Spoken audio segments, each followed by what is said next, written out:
DA ಹೆಚ್ಚಳದ ನಿರೀಕ್ಷೆಯಲ್ಲಿರುವ ರಾಜ್ಯ ಸರ್ಕಾರಿ ನೌಕರರು ಶೀಘ್ರದಲ್ಲೇ ಸಿಹಿ ಸುದ್ದಿ. ಡಿಎ ಎಷ್ಟು ಪರ್ಸೆಂಟ್ ಏರಿಕೆ? ಎಲ್ಲರ ಕಣ್ಣು ಸರ್ಕಾರದ ಮೇಲೆ. ಯಾವಾಗ ಜಾರಿಯಾಗಲಿದೆ, ಯಾರಿಗೆ ಲಾಭ ಅನ್ನೋದ್ರ ಬಗ್ಗೆ ಒಂದು ಡೀಟೇಲ್ಡ್ ಇನ್ಫಾರ್ಮೇಷನನ್ನು ಇಂದಿನ ಈ ಒಂದು ವಿಡಿಯೋದಲ್ಲಿ ತಮ್ಮೊಂದಿಗೆ ಶೇರ್ ಮಾಡ್ತಾ ಇದ್ದೀನಿ. ಕರ್ನಾಟಕ ರಾಜ್ಯ ಸರ್ಕಾರಿ ನೌಕರರಿಗೆ ಮತ್ತು ಪಿಂಚಣಿದಾರರಿಗೆ ಒಂದು ಸಿಹಿ ಸುದ್ದಿಯನ್ನು ಈ ಒಂದು ವಿಡಿಯೋದಲ್ಲಿ ತಮ್ಮೊಂದಿಗೆ ಶೇರ್ ಮಾಡ್ತಾ ಇದ್ದೀನಿ ವೀಕ್ಷಕರೇ.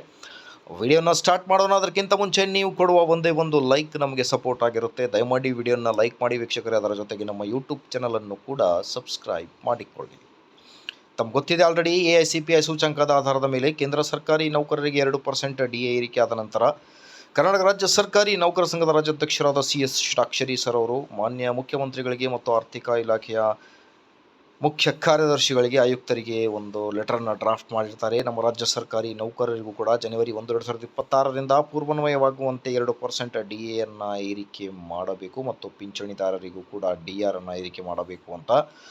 ಹಾಗಾಗಿ ಈಗ DA 2% ಏರಿಕೆ ಆಗುತ್ತೋ ಅಥವಾ 7ನೇ ವೇತನ ಆಯೋಗದ ವರದಿಯ ಪ್ರಕಾರ 1.50ರಷ್ಟು DA ಏರಿಕೆ ಆಗುತ್ತೋ ಅನ್ನೋದೇ ಒಂದು ದೊಡ್ಡ ಪ್ರಶ್ನೆ ಆಗಿರುತ್ತೆ ವೀಕ್ಷಕರೇ.